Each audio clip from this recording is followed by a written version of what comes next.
शुरू होने जा रहा है देश का सबसे बड़ा मुकदमा, आपकी अदालत, रजत शर्मा के साथ।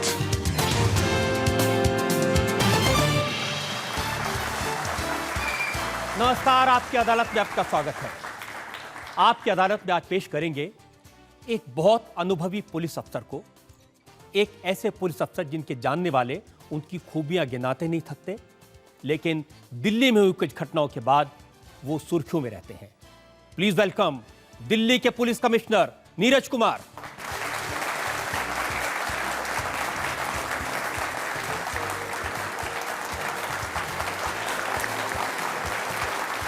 और आज के इस स्पेशल शो के लिए हमने जज के तौर पर आमंत्रित किया है जाने माने पत्रकार अशोक मलिक को। अशोक मलिक,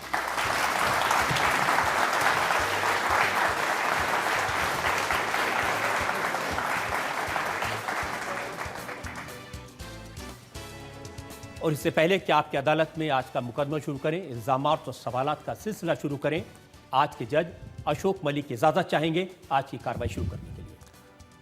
कार्रवाई शुरू की जाए। और इससे पहले कि पहला इल्जाम लगे पुलिस कमिश्नर नीरज कुमार पर, एक नजर डालेंगे इनके बैकग्राउंड पर, इनके करियर। दिल्ली के पुलिस कमिश्नर नीरज कुमार इस समय देश के सबसे चर्चित पुलिस ऑफिसर हैं। दिल्ली के सेंट स्टीफंस कॉलेज के पोस्ट ग्रेजुएट नीरज कुमार के पास पुलिस में काम करने का 34 साल का लंबा अनुभव है। नीरज कुमार ने एशियन गेम्स और नॉन अलाइंड समिट की सिक्योरिटी संभाली, 84 के दंगों और मंडल एजिटेशन को कंट्रोल करने में भूमिका निभाई। नीरज कुमार ने 9 साल तक सीबीआई में रहकर टेररिज्म, ऑर्गेनाइज्ड क्राइम और इकोनॉमिक ऑफेंसेस के बड़े बड़े केसेस सॉल्व किए। जब नीरज कुमार तिहाड़ जेल के डायरेक्टर जनरल बने तो इन्होंने कैदियों के सुधार की कई योजनाएं लागू की। दिल्ली के पुलिस कमिश्नर बनने के बाद नीरज कुमार 16 दिसंबर को हुई बलात्कार की घटना और 5 साल की बच्ची के साथ हुए रेप के बाद से राजनेताओं और जनता के निशाने पर हैं। आपकी अदालत में नीरज कुमार अपनी पैरवी खुद करेंगे। तो मुकदमा शुरू होता है आपकी अदालत में। पहला इल्जाम दिल्ली के पुलिस कमिश्नर नीरज कुमार पर। आपकी अदालत में दिल्ली के पुलिस कमिश्नर नीरज कुमार पर आरोप है कि इन्होंने पिछले अनुभव से कुछ नहीं सीखा। नीरज कुमार जी, 2 घटनाएं दिल्ली के, एक 16 दिसंबर को हुई थी और एक अभी 5 साल की बच्ची के साथ रेप हुआ। जनता सड़कों पर उतरी थी जब 16 दिसंबर की घटना हुई थी।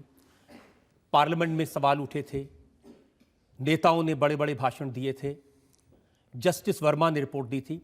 और आपने क्या कहा था वो मैं आपको याद दिलाता हूं। आपने कहा था हम तमाम वो कदम उठाएंगे कि ऐसी घटना दोबारा ना हो, और 4 महीने बाद ऐसी घटना दोबारा हो गई।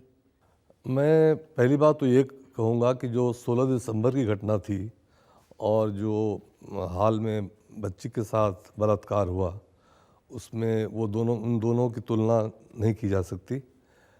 पहली घटना एक चलती हुई बस में हुई, एक पब्लिक स्पेस में हुई, और दूसरी घटना एक पड़ोसी ने एक छोटी सी बच्ची को फुसलाकर अपने कमरे में ले गए। उसी बिल्डिंग में वो रहते थे और उनके पास वो बच्ची अक्सर जाया करती थी टेलीविज़न देखने के लिए। तो दोनों को कंपेयर करना ठीक नहीं है। मैं कंपेयर इसलिए कर रहा हूं कि पहली घटना जितनी भयानक थी, उसमें जिस तरह से बर्बरता से व्यवहार किया गया था, इस घटना में भी उसी तरह बर्बरता से व्यवहार किया गया और लोगों में उतनी नाराजगी है। लोग कह रहे हैं कि कुछ नहीं बदला। कि बहुत कुछ बदला है। सबसे बड़ी बात यह है कि हर पुलिस स्टेशन में हमने एक विमेन हेल्पलाइन डेस्क की शुरुआत की है। वहाँ पर निर्देश ये है, कोई महिला जब आती है तो उसके बयान को बिना किसी तोड़ मोड़ के, बिना किसी चेंजेस के, वर्बैटिम हर शब्द को उसी तरह लिखा जाएगा।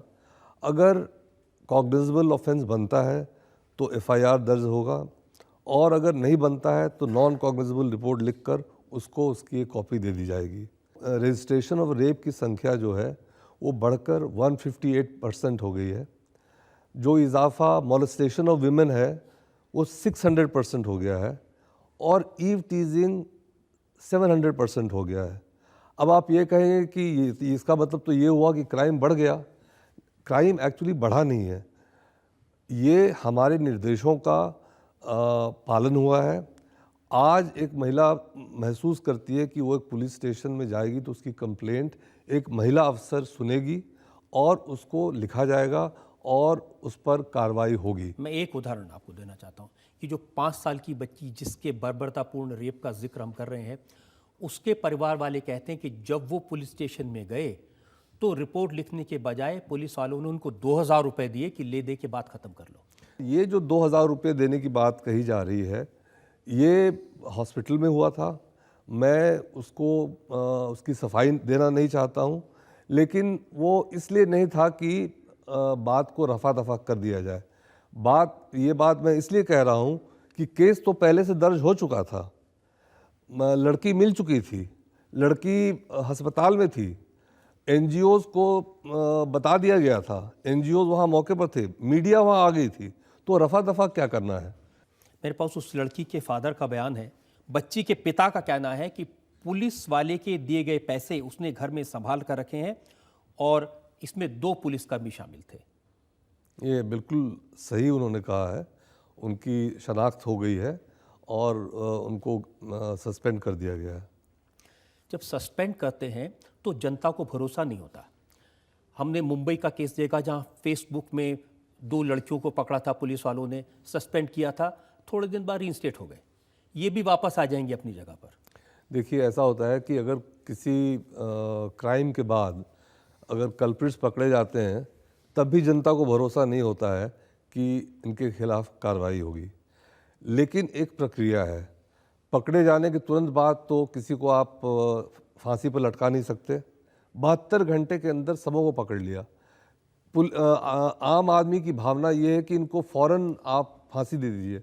आपको सुन के हैरत होगी कि मुझे सिंगापुर से फ़ोन आया एक महिला का जो इंडियन ओरिजिन की हैं कि इनको आप शेरों के सामने फेंक दीजिए और इन पर कोई मुकदमा चलाने की ज़रूरत नहीं है। मैंने अमिताभ बच्चन का एक स्टेटमेंट पढ़ा ट्विटर पर। उन्होंने कहा कि ये जो 5 साल की लड़की के साथ जिन लोगों ने बलात्कार किया है वो जानवर से भी बदतर हैं।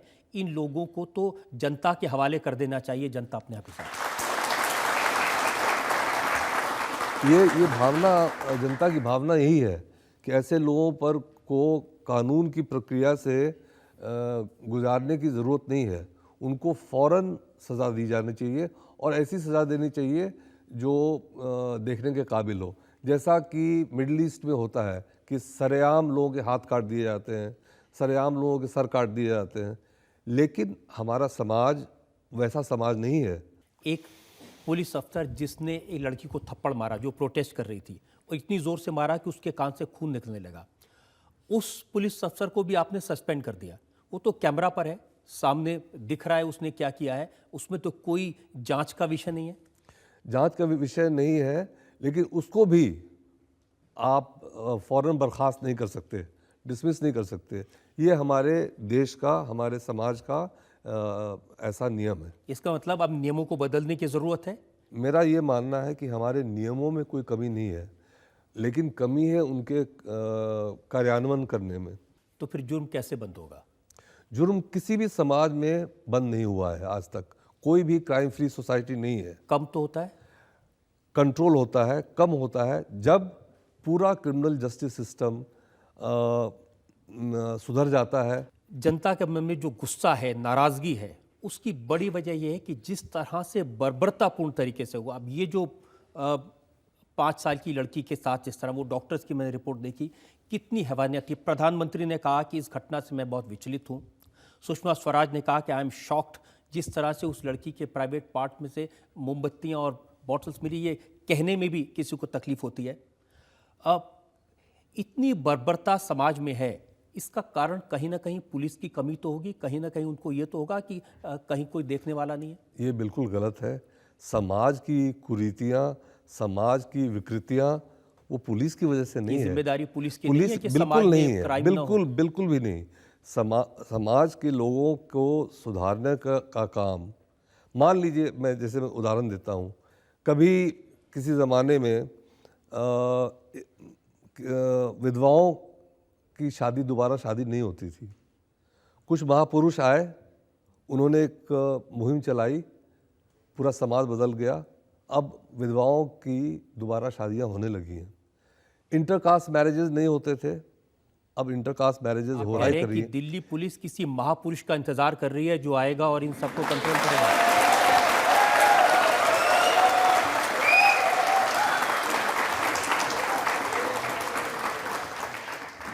दिल्ली पुलिस समाज, मैंने कहा, समाज की विकृतियों, समाज के वहशीपना, समाज के जो एनिमल इंस्टिंक्ट है, जो उसका परवर्ट बिहेवियर है, जो डिप्रेविटी है, उसकी जिम्मेवार नहीं है। वो जिम्मेवारी हम नहीं लेते हैं। हमारी जिम्मेवारी फ़र्क है। हमारी जिम्मेवारी prevention and detection of crime है। लेकिन अगर कोई बर्बरता से क्राइम करता है तो वो उसने ये बर्बरता क्यों की, उसकी जिम्मेवारी दिल्ली पुलिस या कहीं की पुलिस नहीं ले सकती। पुलिस की इतनी जिम्मेदारी तो है कि लोगों में कहीं तक कहीं खौफ पैदा हो कि कहीं पुलिस हमारी इतनी एफिशिएंट है, अगर किसने भी किया तुरंत पकड़ा जाएगा, उसको सज़ा हो जाएगी।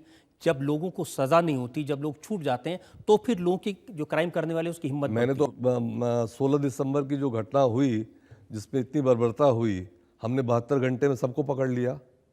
नक्सलाइट इन्फेस्टेड एरिया से लोग पकड़ के लाए। ये जो घटना घटी, अभी हाल की घटना जो बच्ची के साथ घटी है, 48 घंटे में हमने दोनों अक्यूज को पकड़ लिया। देखिए, ये दोनों घटनाएं ऐसी हैं जिनमें आपके ऊपर बहुत पब्लिक प्रेशर था। जिन घटनाओं के बारे में पब्लिक प्रेशर नहीं होता, क्या उन पर पुलिस इतनी तत्परता से काम करती है?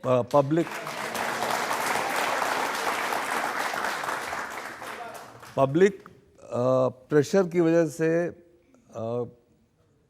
लोग जल्दी से पकड़े जाते हैं, ये सोचना भी गलत है। मैं ये कहूँगा कि ईश्वरी कृपा है कि हमारे एफर्ट से हम लोगों ने सफलता पाई।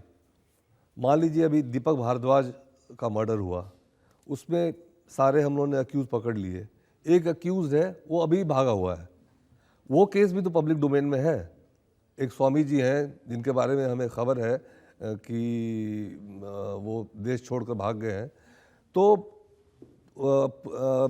चूंकि एक केस पब्लिक डोमेन में है इसलिए वो सॉल्व हो जाएगा, ऐसा कोई कोरिलेशन नहीं होता। जिस लड़की को पुलिस वाले ने थप्पड़ मारा, उस पुलिस वाले को तो आपने सस्पेंड कर दिया। अगर उस लड़की ने पुलिस वाले को थप्पड़ मारा होता, आप क्या करते?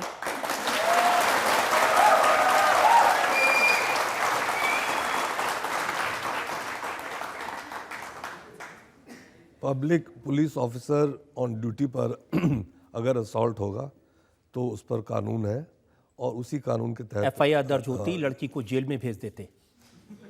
तो ये तो नहीं, ऐसा नहीं है, ऐसा नहीं है। आपने देखा कि उस केस के बारे में सुप्रीम कोर्ट ने क्या कहा? सुप्रीम कोर्ट ने दिल्ली पुलिस के रवैये पर सख्त रुख अपनाया और इस रेप के विरोध में प्रदर्शन कर रही लड़की को थप्पड़ मारने पर सुप्रीम कोर्ट ने आपसे हलफनामा मांगा है और ये कहा कि पुलिस का बर्ताव जानवरों जैसा हो गया है। उस हलफनामे का मैंने जवाब दे दिया है और मैं कभी भी ऐसे पुलिस वाले के एक्शन को कभी भी मैं इंडोर्स नहीं करूँगा, कभी भी उसकी सफाई नहीं दूंगा, कभी भी उसको माफ़ नहीं करूँगा। ये जो थप्पड़ था ये तो टीवी कैमरा में दिख गया और लोगों ने देख लिया। बहुत सारे पुलिस वाले पुलिस स्टेशन में लोगों की पिटाई करते हैं, आदमी को देखते ही थप्पड़ पहले मारते हैं, बाद में करते हैं। उनका क्या करना है?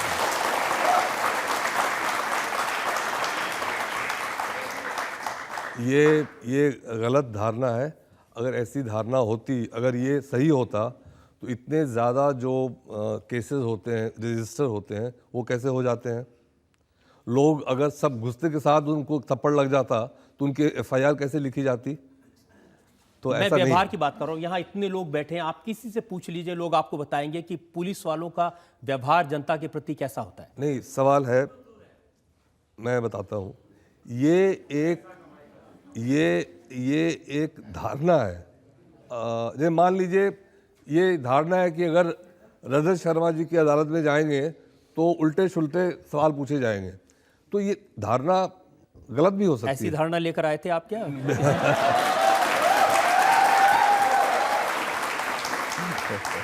नीरज जी, मेरा आपसे बिल्कुल वादा है कि जितने सवाल पूछेंगे उल्टे शुल्टे नहीं होंगे, सीधे सवाल होंगे, वो सवाल होंगे जो जनता के मन में है। आपकी अदालत में दिल्ली के पुलिस कमिश्नर नीरज कुमार पर इल्जाम है कि इनकी पुलिस संवेदनशील नहीं है।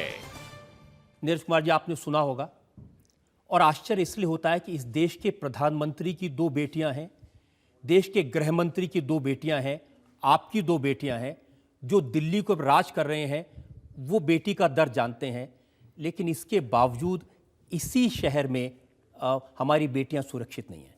हम वो सारे कदम उठा रहे हैं और उन कदमों से जो फ़र्क पड़ा है मैंने आपको बताया कि न केवल लड़कियों में ये कॉन्फिडेंस आया है कि वो पुलिस स्टेशन में जाएंगी तो उनकी कंप्लेंट्स लिखी जा रही हैं। ये आप नीरज कुमार जी, आप कह रहे हैं कि फ़र्क पड़ा है।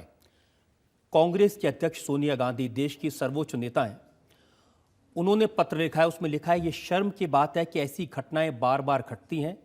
राष्ट्रीय शहर में हमारी बेटियां, बहनें, माताएं असुरक्षित हैं। नहीं, ये मैं नहीं जानता, ये मैंने ये वक्तव्य उनका नहीं पढ़ा है, लेकिन हमारा काम है कि हम भरसक कोशिश करें, हम वो तमाम कदम उठाएं कि महिलाएं सुरक्षित महसूस करें। 16 दिसंबर की घटना मुझे याद है, उस लड़की के दोस्त ने जो मीडिया के सामने बयान दिया, उसने कहा था कि वो लड़की सड़क पर पड़ी रही, उसके शरीर पर कपड़े नहीं थे, वो दर्द से तड़प रही थी, और पुलिस के पीसीआर वाहन आकर वहाँ खड़े हो गए और वो आपस में झगड़ते रहे कि कौन लेकर जाएगा, किसी ने उसको उठाने की जहमत नहीं उठाई। ये बिल्कुल गलत है, क्योंकि जो भी इंक्वायरीज हुई हैं उसके बाद उन्होंने इसका ठीक विपरीत पाया है।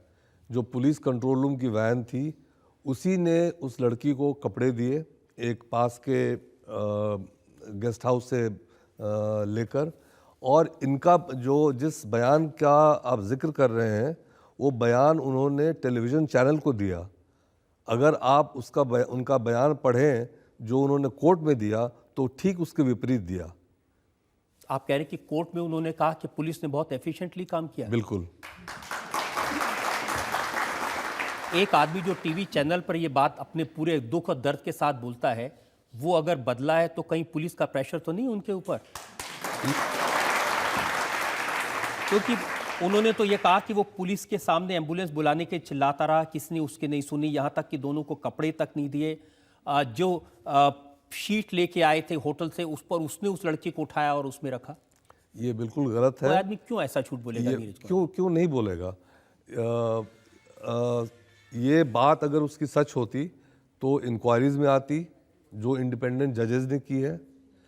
ये बात अगर इस बात पर उसको विश्वास होता तो वो कोर्ट में उसी कॉन्फिडेंस के साथ कहता, लेकिन उसने ऐसा नहीं कहा है।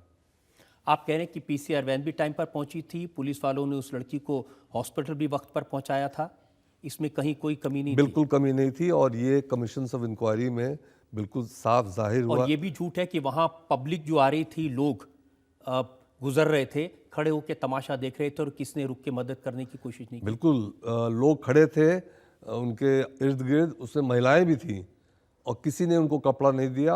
कपड़ा देने वाला पुलिस का कर्मी ही था।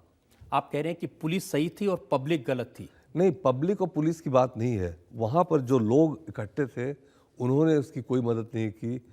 हमारे पुलिस कंट्रोल रूम के लोगों ने उनकी मदद की। मैंने जस्टिस जे.एस. वर्मा का बयान देखा था, जिन्होंने इस पूरे मामले की इंक्वायरी की। उन्होंने कहा कि लोगों ने मदद क्यों नहीं की, क्योंकि उनमें डर है। आम आदमी में ये डर है कि अगर मैं किसी सड़क पे पड़े व्यक्ति की मदद करने जाऊंगा तो पुलिस मुझे ही फंसा देगी, मेरे साथ बदसलूकी है।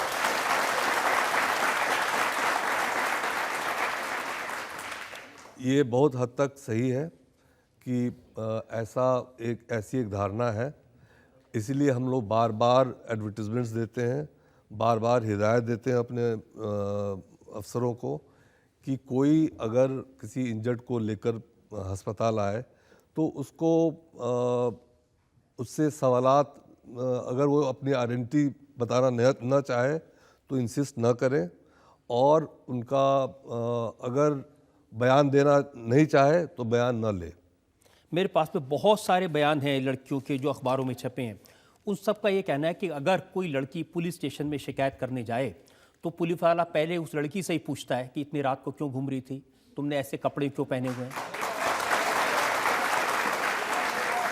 बहुत सारे ऐसे बयान हैं लोग। रजत शर्मा जी, इस यहाँ पर मुझे आपसे एक सवाल पूछना है कि जो खबरें अखबारों में छपती हैं, क्या उन पर आप उनको पूरी तरह सही मानते हैं? मैं तो यकीन करता हूँ जी उनके अच्छा, ऊपर, क्योंकि जहाँ जहाँ और उन खबरों की यकीन करने की बात नहीं है। ये जो बात मैं आपसे कह रहा हूँ, ये बात यहाँ बैठे लोग टेस्टिफाई कर देंगे, और मेरा भी कुछ अनुभव है।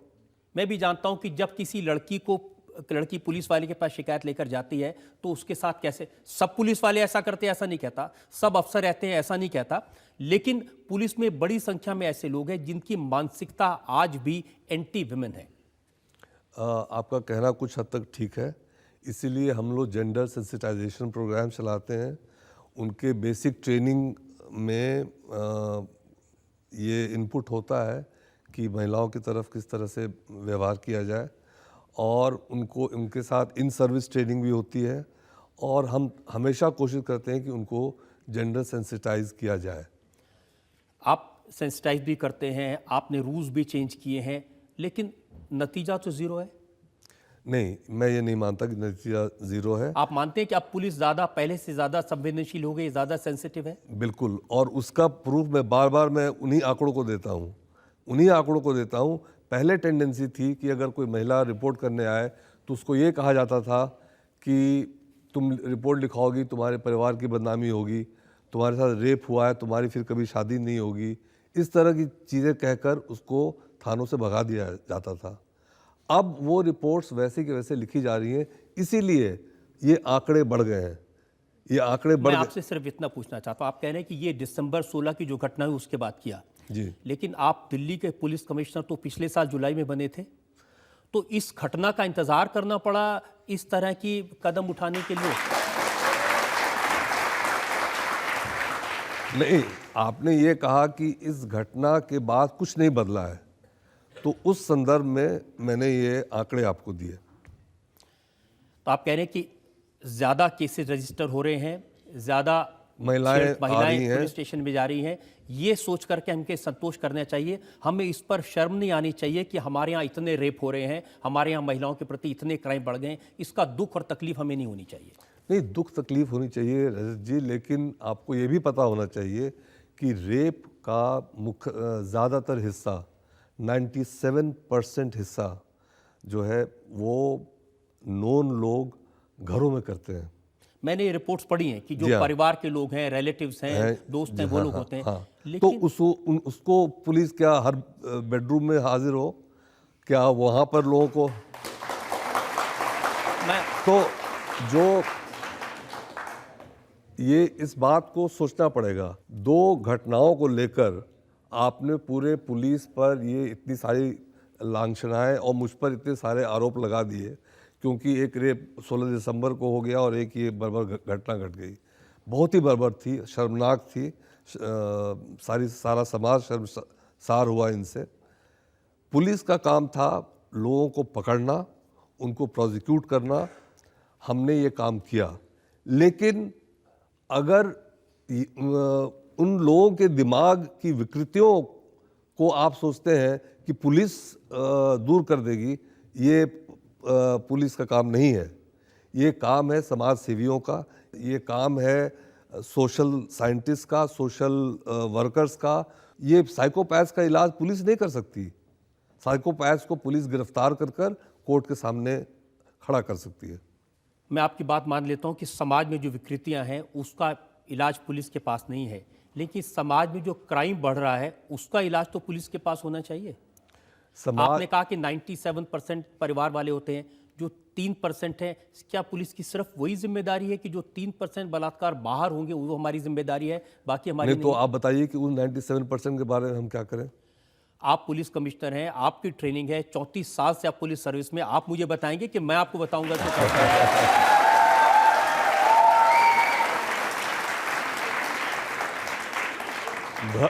घरों में हो रहे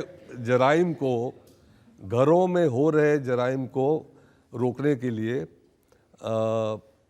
अगर कोई पुलिस ट्रेनिंग नहीं होती है। आपकी अदालत में दिल्ली के पुलिस कमिश्नर नीरज कुमार पर इल्जाम है कि इनके राज में प्रोटेस्ट करना पाप है। नीरज कुमार जी, आप मानते हैं कि दिल्ली पुलिस में कमियां हैं? जब पब्लिक, चाहे वो 16 दिसंबर की घटना हो या अप्रैल की घटना हो, नाराज होकर पब्लिक जब सड़कों पर निकली तो पुलिस ने उसकी अच्छे से पिटाई की, बड़ी बेरहमी से पेश आए। दिल्ली में हर साल करीब 6000 मुजाहरे, डिमॉन्स्ट्रेशन, प्रोटेस्ट होते हैं और आपने कभी नहीं सुना होगा कि इस तरह की ऐसा कभी मौका आया कि पुलिस को एक्शन करना पड़ा। जिस घटना की आप बात कर रहे हैं, जब पुलिस को फोर्स का इस्तेमाल करना पड़ा, वो जब स्थिति काबू के बाहर हो गई,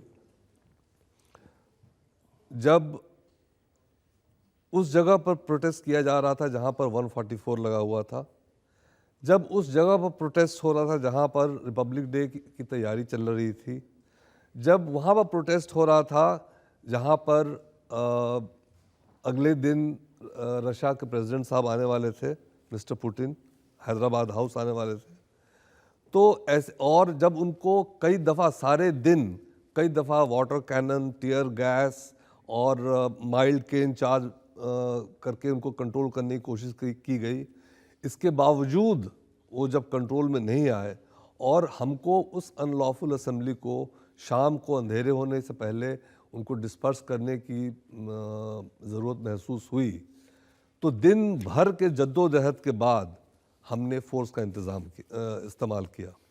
मैं नीरज कुमार जी, आपको कुछ तस्वीरें दिखाना चाहता हूं उस समय की।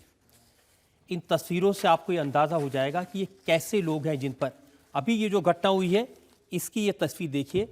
ये एक मेल पुलिस वाला एक महिला को पकड़ के मार रहा है, हाथ जोड़ रही है वो महिला। दिखाइए, ये देखिए।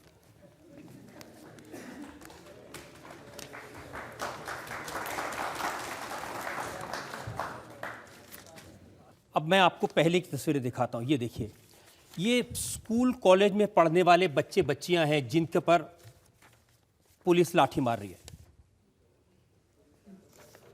इसमें कोई हुलिगन लुम्पर एलिमेंट आपको नहीं दिखेगा। ये मैंने तस्वीर देखी हुई है, ये देखिए, मैंने फुटेज भी देखा हुआ है, लेकिन अगर आपने शायद ये नहीं देखा होगा कि ये लड़की, अगर नहीं देखा और ये देखा है उसके बाद आप ऐसी बात करें, मुझे बड़ी तकलीफ होगी। हाथ जोड़ रही है पुलिस वालों के सामने, जो लाठी उसके ऊपर चला रहे हैं। साफ दिखता है कि जैसे कॉलेज में पढ़ने वाली बच्ची हो। इन नौजवानों पर लाठी चलाकर पुलिस को खुशी हुई होगी? बिल्कुल नहीं। फिर क्यों चलाई?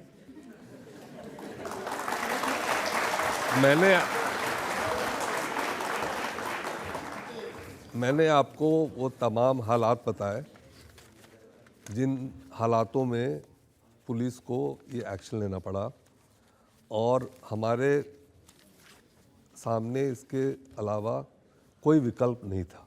आप कह रहे हैं कि इन लोगों को समझा बुझा के पुलिस बात करके वहां से हटा नहीं सकती थी? सारा दिन कोशिश की गई, लेकिन हटा नहीं। लोकतंत्र में हमें अधिकार नहीं है अपनी बात कहने का, डेमोन्स्ट्रेशन करने का? बिल्कुल अधिकार है, लेकिन उसको कानून के दायरे में करना पड़ता है। आपने मेट्रो स्टेशन 144 धारा के जहाँ लगी हुई है वहाँ आप प्रोटेस्ट नहीं कर सकते। नहीं, धारा 144 तो आप ही लगाते हैं। हाँ बिल्कुल। जब जनता कहीं जाकर प्रोटेस्ट करना चाहती है वहां आप धारा 144 लगा देते हैं, मेट्रो स्टेशन बंद कर देते हैं, इंडिया गेट पर ताले लगा देते हैं। देखिए, जब कोई ऐसी सिचुएशन खड़ी होती है, जब पुलिस को कोई शौक नहीं है।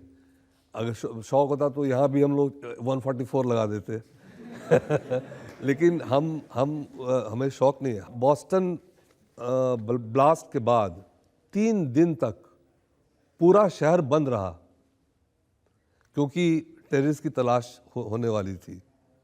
पूरे शहर ने कोऑपरेट किया। मुझे कंप्लीट करने दीजिए।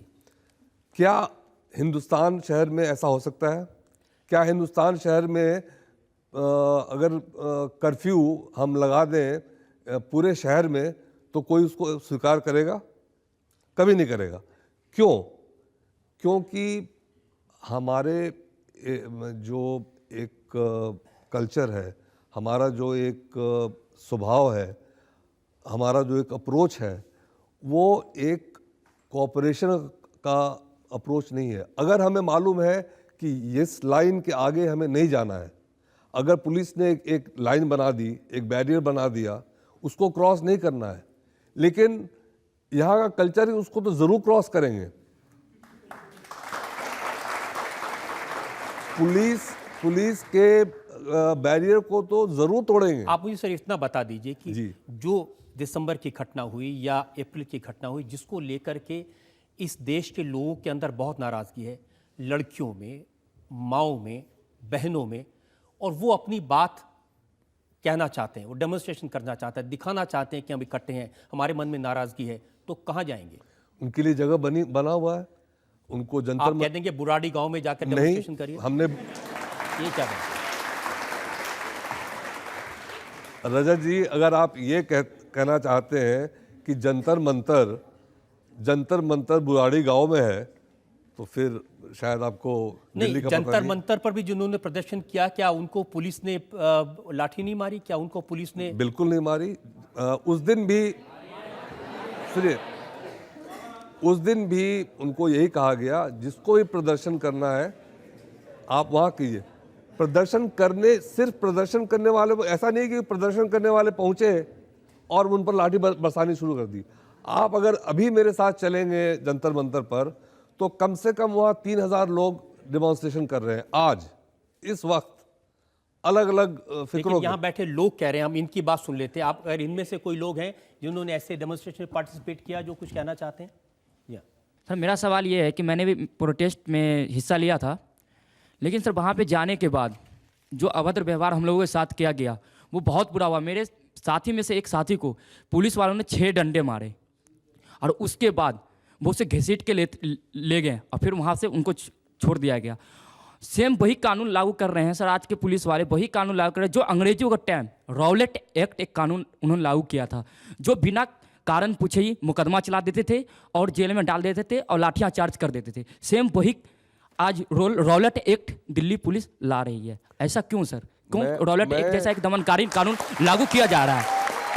मैं आपसे काउंटर सवाल पूछता हूँ कि आप वहाँ कितने बजे गए? वहाँ पे मैं 10 बजे गया था। और ये लाठी आप पर कितने बजे पड़ी? ये लगभग शाम के टाइम पड़ी थी। हाँ, यस सर। दिन भर में क्या हुआ वो तो आपने देखा होगा। दिन भर में गैस के गोले दागे गए, नहीं, पानी का बौछार किया गया। हाँ, क्यों बौछार किया गया?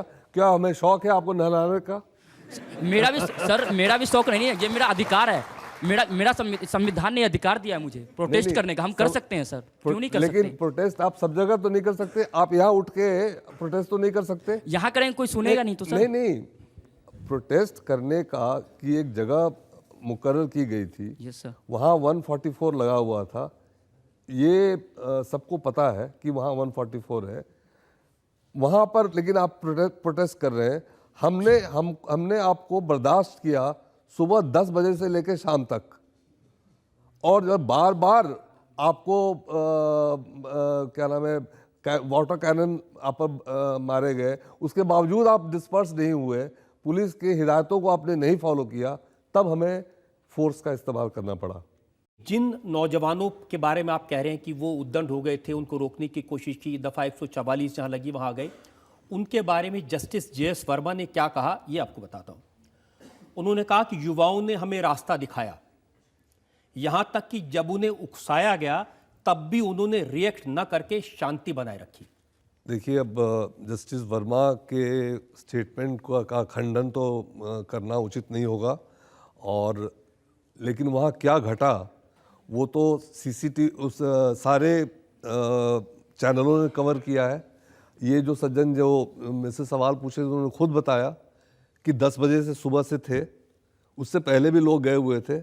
हमने अगर लाठी बरसाना ही था उस बर्बरता से, तो हम शुरू में ही शुरू कर देते। लेकिन एक स्थिति इससे आई। थोड़ी फर्क पड़ता है कि आपने सुबह लाठी नहीं चलाई, शाम को चला दी तो बड़ा एहसान कर दिया, ये तो नहीं, फर्क पड़ता है। अगर आपका बच्चा आपके सामने आया और आपने एक, ऐसा तो है नहीं कि आप उसको तमाचा मार देंगे बिना किसी वजह से, या आप उसको डांटेंगे बिना किसी वजह से। अगर कोई वजह होगी, कोई ऐसी स्थिति पैदा होगी जब आप सोचते हैं कि उसको डिसिप्लिन करना है, तो आप उसको चांटा मारेंगे, उसको डांटेंगे या उसको समझाएंगे, लेकिन वो अगर स्थिति नहीं आती है तो आप क्यों करेंगे? हम एक तरफ तो हम कहते हैं कि पब्लिक सेंसिटिव नहीं है, कोई सड़क पे पड़ा हो तो उसके लिए सामने नहीं आती हैं, और दूसरी तरफ जो पब्लिक रेप लॉ के लिए, जो अपने लिए कुछ नहीं मांग रही है, उस लड़की के लिए न्याय मांग रही है जिसका उनसे कोई रिलेशन नहीं था, उस 5 बरस की बच्ची के लिए न्याय मांग रही है जिसको शायद उन्होंने कभी देखा भी नहीं होगा, उसका नाम भी उनको नहीं पता। तो जो पब्लिक इतनी सेंसिटिव है, जो ऐसा इमोशन जिसके मन में है, वो अगर डेमोन्स्ट्रेशन करे और 144 लगी हो तो क्या फर्क पड़ता है? ये बताइए, मैं आपसे काउंटर सवाल पूछता हूँ। ये जो अभी हाल की घटना हुई, उसके बाद डिमॉन्स्ट्रेशंस हुए, उस पर क्या किसी पर लाठी चली? लाठी तो नहीं चली, लेकिन धक्के बहुत पड़े। एक तस्वीर तो मैंने आपको दिखाई थी। धक्के तब पड़े जब वो पूरी पुलिस बैरियर को वो क्रॉस कर रहा था। हमने, अगर मान लीजिए हम ऐसे होते हैं कि लोग जमा हुए और उन पर लाठी बरसाना हम शुरू कर दें, दिल्ली की पुलिस या कहीं की पुलिस ऐसी नहीं होती है।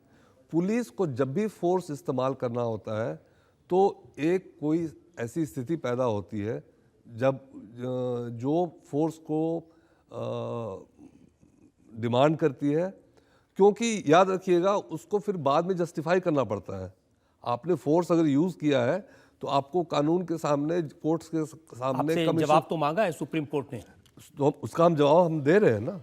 हम जवाब ऐसा है थोड़ी है कि हम जवाब नहीं देंगे। आपकी अदालत में दिल्ली के पुलिस कमिश्नर नीरज कुमार पर आरोप है कि आप अपनी कुर्सी नहीं छोड़ना चाहते।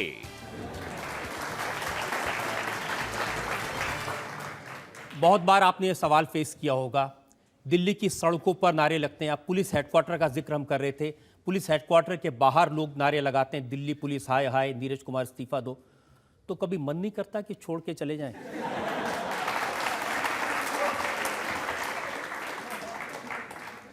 देखिए,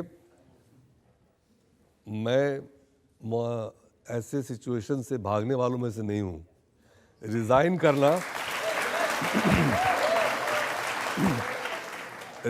करना या छुट्टी पर चले जाना या कहीं छुप जाना, ये मैं नहीं करता। मैं फोर्स का लीडर हूँ, मैं उनकी अगुवाई करता हूँ, और जब तक सरकार को मुझ पर विश्वास है तब तक मैं वो अगुवाई करता रहूँगा और मैं मैदान छोड़कर नहीं भागूंगा। बड़ी लंबी लिस्ट है। दिल्ली की मुख्यमंत्री शीला दीक्षित हैं, कांग्रेस के नेता गिरिजा व्यास हैं, वृंदा करात हैं, अरविंद केजरीवाल, विजय कुमार गोयल, हर पार्टी के बड़े लीडर ने आपका इस्तीफा मांगा है। ये उनका अधिकार है, मांगे। और आपका अधिकार है कि नहीं देंगे इस्तीफा? बिल्कुल नहीं देंगे। मेरा अधिकार है कि मैं मैदान छोड़कर नहीं भागूंगा। लेकिन जो कुछ हो रहा है उसकी जिम्मेदारी तो किसी को लेनी पड़ेगी, अगर आप फोर्स के लीडर हैं। नहीं तो वो जिम्मेवारी लेने का तरीका ये नहीं कि रिज़ाइन कर दूं। वो जिम्मेवारी लेने का तरीका है कि उसको सुधारूं, उस पर एक्शन लूं। आपने एक्शन लिया, आपने कार्रवाई की, उसका आपने काफ़ी डिटेल्स में हमें बताया, लेकिन उसके बावजूद इस्तीफा मांगने वालों ने अपने ज़बान बंद नहीं की है, लेकिन तब भी लोग कहते हैं कि इस्तीफा देना चाहिए। ये सवाल तो आपको उनसे पूछने पड़ेंगे कि वो क्यों इस्तीफा चाहते हैं।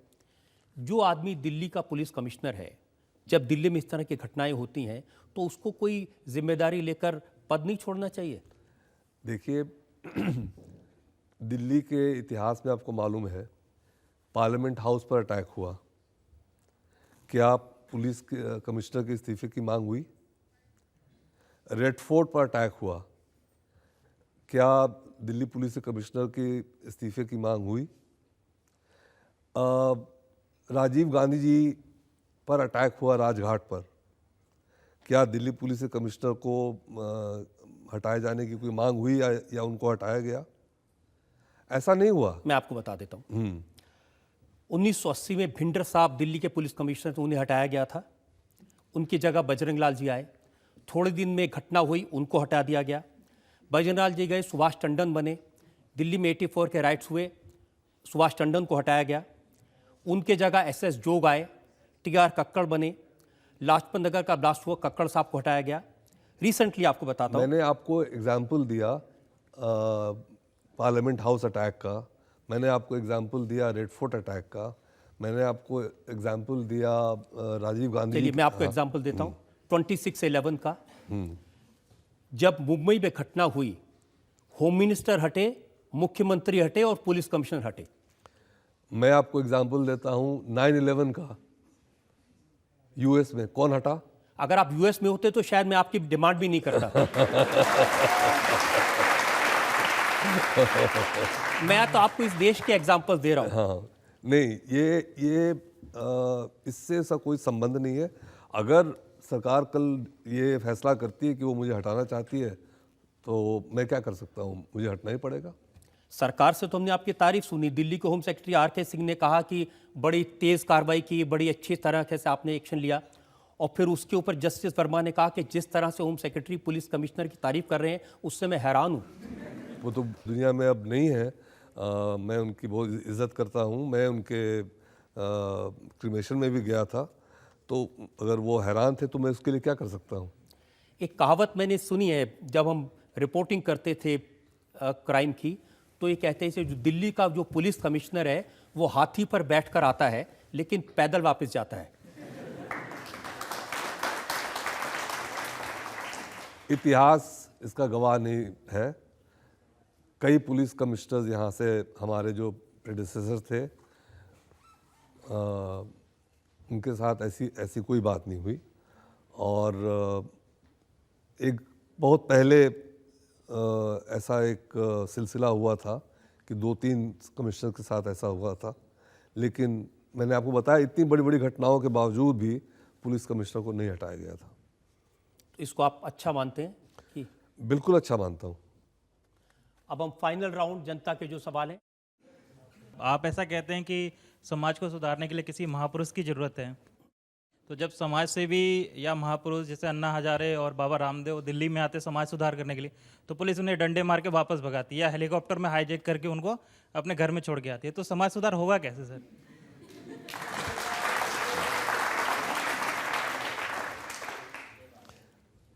अन्ना हजारे पर किसी ने लाठी नहीं चलाया। वो भी रातों रात सर, आप कह रहे हैं सुबह से लेकर शाम तक हम। आप पुलिस कमिश्नर नहीं थे, लेकिन रामदेव पर रात में सोते हुए उनके जो शांतिपूर्ण तरीके से लोग सो रहे थे, उनकी अच्छी तरह से पिटाई की थी पुलिस ने। एक लड़की उसमें मर भी गई। नहीं, जैसा आपने बताया, मैं उस समय पुलिस कमिश्नर नहीं था और उसकी गहराइयों को मैं नहीं जानता, तो मैं आपके प्रश्न का जवाब नहीं दे पाऊंगा। लेकिन इसका जवाब दे सकते हैं कि अन्ना हजारे जैसे उन्होंने बताया कि वो जब समाज को जगाने आए थे तो उनको पकड़ के सीधा तिहाड़ जेल बंद कर दिया। उनको जो तिहाड़ जेल बंद किया गया था वो एक सरकार का फैसला था, और वो फैसला सही था या गलत था उस पर टिप्पणी करना मेरा काम नहीं है। नहीं, लेकिन अब महापुरुष जगाने के लिए दिल्ली में आए कि नहीं आए, और आए तो कहाँ हैं, ये बता दीजिए। वो ज़रूर आए, और जब महापुरुष आएंगे तो वो पुलिस के बैरिकेड्स को नहीं तोड़ेंगे, वो लोगों की मानसिकता को बदलने के लिए, समाज में सुधार लाने के लिए सड़कों पर नहीं उतरेंगे। वो काम ऐसा करेंगे, काम इस तरह से करेंगे कि वाकई लोगों की मानसिकता बदले। आपकी अदालत में आज हमने मुकदमा चलाया दिल्ली के पुलिस कमिश्नर नीरज कुमार पर। हमने उनसे पूछा दिल्ली की नाराज जनता के बारे में, हमने उनसे पूछा पुलिस के व्यवहार के बारे में, पुलिस की संवेदनशीलता के बारे में, राजनेताओं के बयानों के बारे में और उनके इस्तीफे को लेकर उठ रही मांग के बारे में।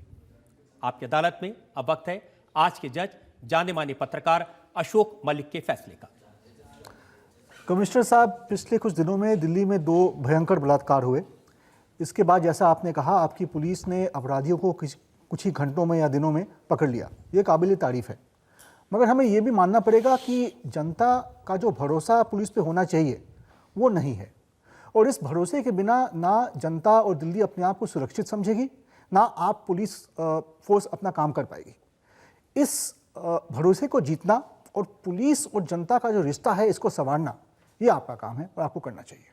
नहीं, मैं जज साहब के इस हिदायत को, इस सुझाव को और इस एडवाइस को सर आंखों पर लेता हूं, और मैं मानता हूं कि अगर पुलिस को सफल होना है तो जनता के विश्वास को हमें जीतना होगा। हमें यकीन है कि दिल्ली के पुलिस कमिश्नर नीरज कुमार इस तरह के काम करेंगे कि जनता और पुलिस का भरोसा बढ़े, जनता और पुलिस के बीच एक विश्वास का रिश्ता कायम हो। इस उम्मीद के साथ, इस आशा के साथ आज का शो यही खत्म करते हैं। अगले सप्ताह से मुलाकात होगी एक नई शख्सियत के साथ। तब तक के लिए नमस्कार।